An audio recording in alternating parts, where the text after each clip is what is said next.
오늘 본문 말씀을 가지고 누가 이웃이 되겠느냐라는 제목으로 말씀을 나누겠습니다.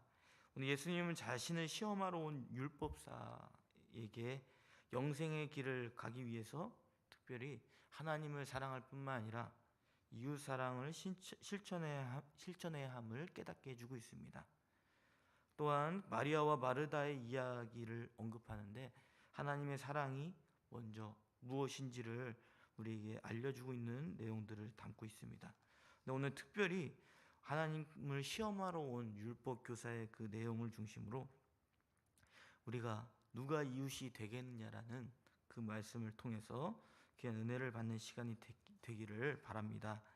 오늘 한 율법 교사가 질문을 통해서 영생을 어떻게 얻는지 그 질문 가운데 예수님께서는 가르쳐 주시죠. 해안을 깨닫게 해주시면서 하나님 사랑과 이웃 사랑을 실천하는 사람이어야 한다는 것이고, 그리고 특별히 이웃 사랑을 실천해야 되는 것이 있는데 머리로만 아는 것이 아니라 실질적으로 자신이 그 삶을 살아낼 때야만 영생을 얻게 된다는 것을 알려주고 있습니다. 그리고 이웃 사랑을 실천하는 데 갖게 되는 이웃에 대한 또 왜곡된 그 기준들을 깨어지게 하는 시간들을 갖도록 하는 것이죠. 즉 우리가 원리적으로 말씀을 드리자면 우리가 어떤 지식들을 습득하지 않습니까? 실천해야 될 지식들을 습득하게 됐는데 자신에게 돌아보는 그 시간들이 필요하잖아요. 그래서 율법 교사에게 자신이 하지 못하는 그런 왜곡된 시각들을 다시 한번 일깨워주고 자신이 실천하고 있는지를 돌아보게 함으로써 결국은 이웃에 대한 실천의 모습으로 나아갈 수 있도록 하는 내용들을 담고 있습니다. 우리가 오늘 이 내용들을 통해서 영원한 생명이 허락된 자에게는 하나님을 사랑할 뿐만 아니라 이웃 사랑을 실천하는 자임을 깨닫는 저와 여러분이 되셨으면 좋겠습니다. 하나님은 하나님과 이웃을 사랑하라고 말씀하셨죠. 그렇죠? 하나님의 뜻을 아는 것, 그 옳은 말도 되게 중요합니다. 그 지식의 내용을 아는 것도 참으로 중요하지만 그 지식에 머물러 있는 것이 아니라 그 말에 부합하는 실천적인 삶을 우리가 살라고 우리에게 말씀해 주고 계시죠. 우리가 신앙생활을 하면서 우리가 하나님을 사랑하고 이웃 사랑한다는 것을 너무나도 많이 들었을 것입니다. 그런데 우리는 삶과 우리가 알고 있는 지식을 굉장히 이분법적으로 생각할 때가 참으로 많죠. 하나님의 말씀은 늘 옳기 때문에 하나님에 대한 그런 사랑의 마음들은 늘 간직하고 그렇게 살아야지 하는데 실질적으로는 이웃을 향해서는 어떻습니까? 잘 실천하지 못하는 모습을 보게 되죠. 굳이 이제 이유들을 언급하자면 이런 이유가 있을 것 같습니다. 왜냐하면 늘 하나님은 우리 앞에 선하시고 오르시잖아요. 그런데 내 주변에 있는 이웃은 어떻습니까? 때로는 나에게 해를 주고 상처를 주고 또 원수의 대상이 되기도 하죠. 그런 대상을 향해서 하나님은 사랑하라고 말씀하시고 있기 때문입니다. 그래서 선뜻 하나님을 사랑하라는 것은 네, 아멘 하지만 실질적으로 삶의 자리로 나아갈 때는 하지 못하는 그런 모습들을 이웃을 사랑하라는 그 실천을 하지 못하는 모습을 보게 되죠. 오늘 본문에서도 한 율법교사가 예수님께 찾아와서 어떻게 영생을 얻는지를 묻습니다. 그래서 이 말씀을 통해 예수님께서는 율법교사가 자신을 돌아보지 못하는 그 모습들을 깨닫게 해주시려고 하지요. 그런데 율법교사가 예수님께 영생을 어떻게 얻는지 그 질문을 할 때에 그의 마음이 어떠했는지를 25절에서 이야기해주고 있습니다. 우리 다 함께 본문 25절 말씀을 읽겠습니다. 시작. 다시 읽겠습니다. 시작. 어떤 율법교사가 일어나 예수를 시험하여 이르되 선생님, 내가 무엇을 하여야 영생을 얻으리까? 아멘. 율법교사의 마음을 표현해주고 있어요. 그 마음은 어떤 마음입니까? 예수님을 시험하려고 하는 것이죠. 예수님을 시험하러 온 율법교사는 이미 율법에 대해서 연구를 충분히 해온 것 같아요. 그래서 영생을 어떻게 얻는지에 대한 질문을 하지만 그는 이미 그것에 대한 답을 정리하고 있었습니다. 그래서 율법교사가 예수님께 어떻게 영생을 얻습니까? 물을 때 그 뒤에 보면 스스로 이제 답을 이야기하죠. 예수님께서 물어봤을 때 그 답을 이렇게 이야기해주고 있는데, 우리 다 함께 본문 26절에서 27절까지 말씀을 읽겠습니다. 시작. 예수께서 이르시되 율법에 무엇이라 기록되었으며 내가 어떻게 읽느냐? 대답하여 이르되 내 마음을 다하며 목숨을 다하며 힘을 다하여 뜻을 다하여 주 너의 하나님을 사랑하고 또한 내 이웃을 내 자신같이 사랑하라 하였나이다. 아멘. 예수님은 율법교사가 대답한 대로 영생을 얻는 길에 대해서 에게 답을 옳다고 말씀해 주시죠. 그 내용은 무엇입니까? 하나님을 사랑하라, 이웃을 사랑하라는 것이었어요. 그리고 그 말이 예수님께서는 옳다라고 말했죠. 인정해 주셨습니다. 그리고 거기서 끝나는 것이 아니라 실천해야 된다라고 말씀해 주셨습니다. 이 율법교사는 예수님을 시험하러 왔지만 그가 한 대답은 칭찬을 받게 되는 모습을 보게 됩니다. 율법교사는 이렇게 율법에 대한 핵심 내용을 잘 정리했어요. 참 정리한다. 어떤 사람이 그 질문들을 했을 때 바로바로 대답하는 것은 쉽지가 않잖아요. 충분히 심사숙고했을 때에 갑자기 질문이 들어왔을 때에 핵심적인 내용을 정리할 수 있죠. 율법교사는 그 하나님을 사랑하라, 이웃 사랑하라는 내용은 이미 구약에 언급되어 있는 내용으로서 정리를 한 것입니다. 신명기 6장 5절 말씀에 전심으로 여호와를 사랑하라는 그 말씀들의 내용이 있습니다. 그리고 레위기 19장 18절에 내 이웃을 내 몸과 같이 사랑하라는 그 말씀들이 담겨 있었죠. 그리고 특별히 내 이웃을 내 몸과 같이 사랑하라 언급되고 있는 레위기 19장 18절에 보면 자기 형제가 자신에게 해를 가했을 때, 잘못을 했을 때에 앙심을 품지 말고 원수 갚는 일을 하지 말라라는 말씀을 하고 있습니다. 즉 이제 이웃 사랑을 하는데 자기 형제가 자신에게 피해를 줬을 때에 그를 용서하고 사랑해야 된다는 내용들을 잘 알고 있었다는 것이죠.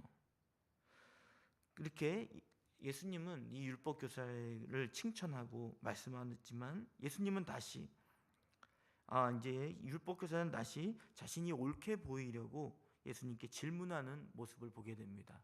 우리 다 함께 본문 29절 말씀을 읽겠습니다. 시작. 그 사람이 자기를 옳게 보이려고 예수께 여짜오되 그러면 내 이웃이 누구니까? 아멘. 이번에는 자신의 이웃이 누구인지를 묻고 있습니다. 분명 레위기와 또 신명기 말씀에 기록되는 내용에 비추어서 이 율법교사는 자신이 이웃이라고 생각하는 대상이 누구인지를 알고 있었을 것입니다. 그것은 바로 자신들이 하나님께 택함 받은 백성이라고 하는 유대인들이라는 생각을 했을 것입니다. 그럼에도 불구하고 예수님을 향해서 시험하여 묻고 있는 것이죠. 그렇게 했을 때 예수님께서는 어떻게 대답하셨나요? 율법교사에 대한 이 질문에 비유로 말씀하시는 것을 보게 됩니다. 여러분이 잘 알고 계시다시피 그 비유의 말씀은 두 성직자가 등장하게 되죠. 그 두 성직자는 한 제사장이었고 한 레위인이었습니다. 그 두 부류의 사람이 이제 강도들에게 맞고 옷을 벗겨진 채로 길가에 있는 죽기 직전에 있는 사람을 보면서 어떤 행동을 취했는지를 이야기해주고 있습니다. 그런데 이 두 성직자라고 하는 사람은 모두 그 죽어가고 있는 사람을 어떻게 했습니까? 보고 외면하고 돌보지 않았다라고 이야기하고 있습니다. 유대인을 손가락 하나 건들지 않고 지나쳤지만 오직 한 사마리아인이 등장하는데, 이 사마리아인은 그 불쌍한 그 사람을 동정하며 관심을 갖고 상처를 꿰어줄 뿐만 아니라 여관으로 데려가서 지극정성으로 돌보아주는 말씀을 해주십니다. 이 또 한 사람이 사마리아인이 등장하는데, 여러분도 잘 알고 계시다시피 이 사마리아인은 그 유대인들, 특별히 이스라엘 백성들과 굉장히 어떤 관계를 이루고 있냐면, 사마리아인들이 마치 이렇게 혈통으로 있는 민족이 아니라 마치 더러운 피가 섞인 존재로 생각했습니다. 왜냐하면 잘 알고 계시다시피 구약의 역사 가운데서 그 남과 북이 이제 갈렸었죠, 이스라엘에. 특별히 북이스라엘이 아수르에 의해 멸망당할 때에 아수르 사람들이 그 민족의 혈통성을 없애기 위해서 이제 혼혈 정책을 피죠. 그래서 북이스라엘 사람들이 이제 다른 민족하고 결혼을 맺도록 해서 이제 혈통을 이제 더럽게 만드는 비혈통적인 모습들, 그리고 종교적으로 분리되는 그런 모습들로 비춰지게 만든 것이 바로 사마리아인 것을 우리는 알고 있습니다. 그래서 유대인들은 이 사마리아 사람들을 보면서 저 사람은 우리의 혈통이 아니다, 내 형제가 아니다라는 그런 반감을 가지고 있었던 것이죠. 그런데 예수님께서는 특별히 이 사마리아인을 언급하면서 불쌍한 사람들을, 그 죽어가고 있는 사람을 돌봐줬던 모습들을 이야기하고 있습니다. 예수님은 누가 내 이웃이 되는가에 대한 답을 이렇게 말씀해 주셨지요. 이렇게 하나님을 사랑한다고 하는 그 대표적인 인물이라고 할 수 있죠. 그 인물들이 누구였습니까? 바로 오늘 비유에 등장하는 제사장과 레위인들이었습니다. 강도를 만나서 옷이 벗겨진 채로 죽기 직전에 있는 사람을 어떻게 했다고 말했죠? 죽어가는 사람을 보고 그냥 지나갔다라고 했습니다. 왜 그랬을까요? 율법에 따르면 시체를 만지는 것은 자신을 더럽게 하는 일이라고 여겼죠. 그래서 거룩한 직무를 감당할 수 없기에 이 죽을 지경에 있는 사람을 그냥 외면하고 지나간 것일까요? 율법의 그 내용들을 지키기 위해서. 그러나 그렇게 보이진 않습니다. 설령 강도 만난 사람이 죽었다 하더라도 유대 전통에 따르면 예루살렘 순례자나 나그네가 불의의 객사를 하게 됐을 때에 그 친인척을 대신해서 그를 매장해주고 도와주어야 했습니다. 그가 정말 그 영혼에 대한 관심이 있었다면 우선은 그 율법을 죽었는지 여부를 확인했겠죠. 비유에 등장하는 그 거룩한 직무를 맡고 있는 제사장과 레인이 놓친 것은 무엇입니까? 강도 만난 자의 생사 여부를 확인하지 않았죠. 그리고 자신이 하나님을 대하여 잘 섬기는 일에만 너무 몰두했다는 것을 우리에게 설명해 주고 있는 것 같습니다. 사람을 외면하고 행동을 하지 않았던 것이죠. 마치 우리가 하나님을 섬긴다고 하면서 정작 교회 성도들에게 관심을 갖지 않는 우리의 모습일 수 있다는 생각이 듭니다. 우리는 때로 하나님을 섬긴다고 하면서 때론 일만 하는 우리의 모습들을 보게 되죠. 그런데 주님의 일을 할 때에 우리는 하나님을 먼저 생각하지만 그 가운데 내 영혼, 내 주변에 있는 이웃들을 돌아보며 그들에게 관심과 또 자비를 베풀어 줘야 된다는 사실을 우리가 기억해야 할 것입니다. 그것을 놓친다면 우리는 균형 잡힌 신앙생활을 하고 있지 않은 것이라 우리는 볼 수 있을 것입니다. 또 비유에 나오는 이 제사장과 레위인이 놓친 것은 무엇일까요? 자기가 사랑하는 사람만 사랑하려는 태도였다고 알 수 있습니다. 이웃을 사랑하려고 한다 하더라도 강도 만난 이 사람이 옷이 벗겨진 채로 있었기 때문에 자신의 동족인지 이방인인지를 확인할 방법이 없었을 것입니다. 그렇죠? 이 성직자들은, 레위인과 제사장들은 만약 유대인이라는 사실들을 정확히 알았다면 이 죽어가고 있는 이 사람을 도와주었을 수도 있겠죠. 즉 자기가 사랑하려고 하는 사람만 사랑하려는 그 마음의 태도에서 이렇게 실천하지 못했을 수 있는 여지를 우리에게 보여주고 있습니다. 그러나 예수님의 비유에서 율법과 무관하며 율법에 대한 지식이 부족해 보이는, 특별히 자기 동족이라고 할 수 없는 유대인들에게 자기 동족이라고 할 수 없는 이 사마리아인이 이 강도 만난 사람을 도와준 것을 우리는 보았습니다. 율법 교사가 이야기를 듣고 어떤 생각을 가졌을까요? 율법에 대해서 잘 알지 못하기 때문에 이 사마리아인이 그렇게 경솔하게 그 사람을 도와줬다라고 생각했을까요? 그리고 사마리아인이 율법을 잘 알지 못하고 자신의 형제가 아니기 때문에 무식하기 때문에 이렇게 도와주었다 생각했을지도 모르겠습니다. 하지만 핑계댈 수 없는 것은 율법 교사가 이 비유의 말씀을 들을 때 죽은 사람이 아니었죠. 죽을 뻔한 죽기 직전에 있는 사람이었다는 것을 이야기해주고 있습니다. 그가 예수님의 말씀을 듣고 집중해야 될 것은 무엇입니까? 이 영혼에 대해서, 죽어가는 이 이웃을 도와주는 사람이 누구인지에 대해서 집중케 하는 모습을 우리는 볼 수 있습니다. 예수님이 이 사마리아인이 이웃사랑을 몸소 실천하면서 영생 얻기에 합당한 자처럼 말씀하시는 이유는 무엇일까요? 이 사마리아인에게 유리한 쪽으로 이 율법교사에게 이야기하고 있는 것일까요? 예수님은 이 사마리아인을 추대하며 유대인들보다 사마리아인이 더 의롭고 착하다는 것을 이야기하려는 것이 아닙니다. 또한 유대인과 동일하게 의로운 존재임을 알게 하기 위해 이야기하는 것도 아니죠. 예수님의 사마리아인의 편에 서서 사마리아인이 율법교사보다 괜찮은 사람이라고 편을 드는 것이 아니라는 것을 우리는 알아야 될 것입니다. 예수님의 말씀하신 목적은 먼저 가시적으로는 유대인들로 하여금 사마리아인에 대한 민족적, 종교적으로 가진 그 혐오나 경계들을, 그리고 그 인상들을 허물기 위한 목적이라는 것을 우리가 알 수 있습니다.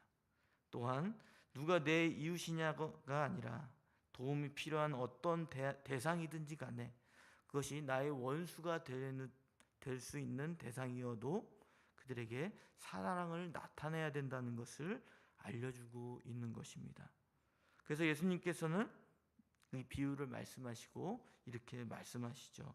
다 함께 본문 36절에서 37절 말씀을 읽겠습니다. 시작. 내 생각에는 이 세 사람 중에 누가 강도 만난 자의 이웃이 되겠느냐? 이르되 자비를 베푼 자니이다. 예수께서 이르시되 가서 너도 이와 같이 하라 하시니라. 아멘. 예수님께서 자신이 하나님을 사랑하고 이웃을 사랑하라고 하면서 특별히 이웃을 실천하지 못하는 자기 모순적인 태도를 율법교사에게 깨닫게 해주셨습니다. 그것은 우리의 모습과도 같죠. 하나님에 대한 율법의 지식을 안다고 하면서도 도움이 필요한 이웃을 향해 가려져 있는 그들의 영혼에 대한 마음들을 살펴봐야 할 것입니다. 그 마음, 율법교사의 그 마음에는 하나님에 대한 지식이 있었지만 도움이 필요한 이웃을 향하여 자비한 마음을 갖지 못하였습니다. 또한 자신이 원하는 사람만 사랑하려는 편향된 마음이 있었음을 우리에게 보여주고 있습니다. 지금도 예수님께서는 우리에게 말씀해 주시고 계십니다. 우리가 하나님을 사랑하는 자이면서 동시에 이웃을 사랑해야 된다라고 말씀합니다. 그렇다고 한다면 우리 주변에 사랑해야 될 대상이 누가 있습니까? 그것은 나에게 잘해주는 사람만이 사랑의 대상이 아니죠. 나의 원수 같은 사람도 사랑할 수 있어야 된다는 것을 우리에게 말씀해 줍니다. 그리고 사랑하지 못하는 우리의 자기중심적인 그 사랑들을 돌아보게 해 주시고 계시는 것이죠. 저 여러분이 우리의 마음들을 돌아보셨으면 좋겠습니다. 이웃을 향하여 무관심한 태도를 가졌던 우리의 모습들을 돌아보시고, 때로는 나에게 유익이 되는 사람만 사랑하고 있진 않았는지, 그들을 향해서 기도해주고 또 자비한 마음을 갖지 못한 부분들이 있진 않은지 저와 여러분이 돌아보실 수 있는 그런 시간이 되셨으면 좋겠습니다. 말씀을 맺겠습니다. 영원한 생명을 얻기 위해 합당한 자의 모습은 하나님을 사랑하고 이웃을 사랑하는 자들입니다. 그 누가 이웃이냐, 내 이웃이냐라는 예수님의 이 질문을 통해 이웃에게 관심을 갖지 않고 사랑을 실천하지 못하는 우리의 모습을 돌아보시기를 바랍니다. 우리의 이웃을 사랑하는 기준에는 하나님만을 사랑한다고 하면서 이웃을 향하여 무관심한 태도가 있을 수 있습니다. 그리고 이웃을 내가 사랑하는 사람만 사랑하며 관심을 두고 있는 왜곡된 사랑 가운데 있을지도 모릅니다. 저 여러분이 우리가 가지고 있는 그런 모습들을 돌아보며 내 이웃을 정말 주님이 원하시는 눈으로 사랑하실 수 있는 저와 여러분이 되시기를 바랍니다.